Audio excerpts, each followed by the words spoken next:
ना जाने उसके मन में क्या आया कि उसने पेटी खोली। अरे, पेटी तो खाली है। वह पल भर में सारा माजरा समझ गया। हाय, मैं लुट गया, बर्बाद हो गया। गश खाकर वह गिर पड़ा। इधर दूसरी तरफ, आहा, आखिर भीखामल से हीरे ठगने में मैं कामयाब हो ही गया। अब कल सुबह मैं यहाँ से रवाना हो जाऊँगा। इसका पीछा करना काम आया। यह तो शातिर ठग है। इसने वह कर दिया जो मेरे पिता न कर सके आज तक। वह उल्टे पांव हवेली से बाहर निकल आया। जब वह अपने घर पहुंचा, पिताजी, बड़ी महत्वपूर्ण सूचना लाया हूँ। सेठ भीखामल के जिन हीरो पर वर्षों से तुम घात लगाए बैठे थे, वे हीरे उससे ठगे जा चुके हैं। क्या पक रहे हो मंगल? सेठ भीखामल तो अपने हीरो को हवा भी नहीं लगाता था, फिर यह कैसे हुआ? पिताजी, मैं ठीक कह रहा हूँ। मैंने खुद अपनी आंखों से यह सारा किस्सा देखा है। मैंने उस ठग का ठिकाना भी देखा है जहाँ वो ठहरा हुआ है।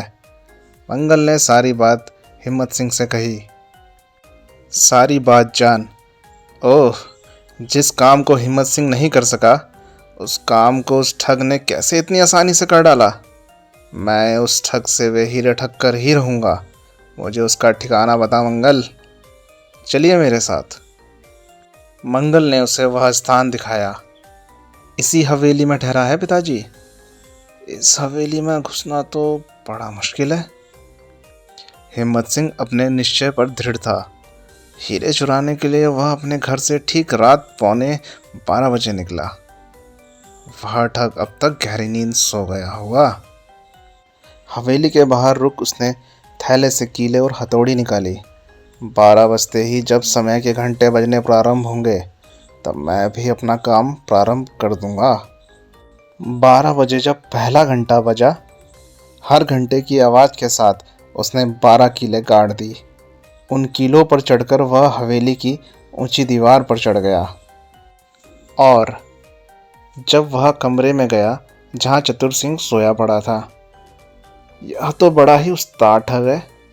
हीरे की पेटी सिर के नीचे दबाकर सोया है पट्ठा। लेकिन मैंने भी कच्ची गोलियां नहीं खेली हैं। इसे अभी अपना चमत्कार दिखाता हूँ। बाहर पड़ी एक ईंट पर उसने कपड़ा लपेटा। तत्पश्चात वह सोए पड़े चतुर सिंह के पास आया। उसने जेब से नस्वार की डिब्बी निकाली, फिर चुटकी में थोड़ी सी नस्वार भरी और नस्वार ने अपना प्रभाव दिखाया। अच्छी! छींक के साथ जैसे ही चतुर सिंह की गर्दन उठी, हिम्मत सिंह ने पेटी वहां से हटा ली और ईंट उसके स्थान पर रख दी। जब हिम्मत सिंह घर लौटा तो, छमिया, मैं उस ठग को ठगाया हूँ। देख, हीरो की पेटी। जब छमिया ने हीरे देखे, ओह, कितनी अद्भुत चमक है इनकी। इनकी कीमत भी बहुत है छमिया। बेचारा वह ठग सुबह को जब उठेगा तो सिर पीट कर रह जाएगा। हाँ, ये बात तो है। एक बात तो माननी पड़ेगी जी, वह ठग अत्यंत चतुर मालूम पड़ता है। तभी तो वह कंजूस भीखामल से हीरे निकलवा सका। हाँ, यह बात तो माननी पड़ेगी छमिया। अपनी बेटी रमिया के लिए मुझे ऐसे ही चतुर दामाद की तलाश थी। यह तुम क्या कह रही हो छमिया? मैं ठीक कह रही हूँ जी। जो आदमी तिलों में से भी तेल निकाल सकता है, उसके पास हमारी बेटी कभी दुखी नहीं रहेगी। कह तो तुम ठीक ही रही हो छमिया। हमारे दिमाग में यह बात क्यों नहीं आई? इससे पहले कि कल वह ठग यह नगर छोड़े, तुम कल सुबह ही जाकर उससे इस विषय में बात करो जी। मैं ऐसा ही करूँगा। सुबह होने पर, ओह, यह क्या, पेटी के स्थान पर ईंट? वह समझ गया। रात जब मैं गहरी नींद सोया हुआ था, तभी कोई मुझसे बड़ा ठग आकर मुझे ठग गया लगता है। उसका मुंह उतर गया। मेरी सारी मेहनत मिट्टी में मिल गई।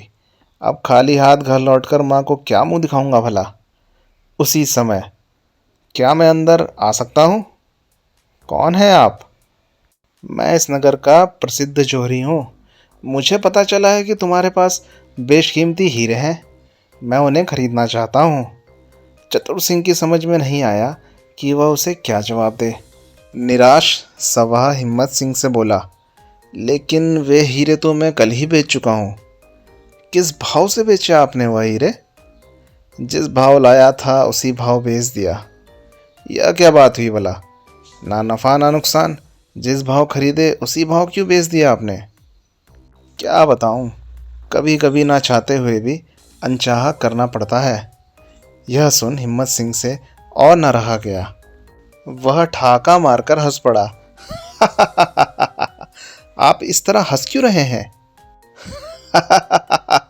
बेटा, तुमसे वे हीरे कल रात को मैंने ही तो खरीदे थे। क्या? हाँ बेटा, जब कल रात तुम सो रहे थे तब मैं तुम्हारे सिराने से हीरो की पेटी निकाल लाया था। ओह, परंतु आप हैं कौन? बेटा, मैं इस नगर का प्रसिद्ध महाठग हिम्मत सिंह हूँ। ओह, आप तो मुझे ठग चुके हैं। अब क्या लेने आए हैं आप? बेटा, मुझे तुम में महाठग बनने की पूरी संभावनाएं नजर आ रही हैं, इसलिए मैं अपनी बेटी का विवाह तुमसे करना चाहता हूँ। ओह बेटा, फिक्र ना करो, दहेज में मैं वह हीरे भी तुम्हें दे दूंगा जो हीरे मैं कल रात तुम्हारे सिराने से निकाल ले गया था। ओह, तब मुझे आपका दामाद बनना स्वीकार है। उसी दिन विवाह के पश्चात, लो बेटा, हीरो की पेटी। जब चतुर सिंह रमिया के साथ घर पहुंचा, लो माँ, हीरो के साथ साथ तेरे लिए बहू भी ले आया हूँ। यह खूब रही बेटा। तो दोस्तों, इसी के साथ हमारी ये कहानी यहाँ समाप्त होती है। धन्यवाद।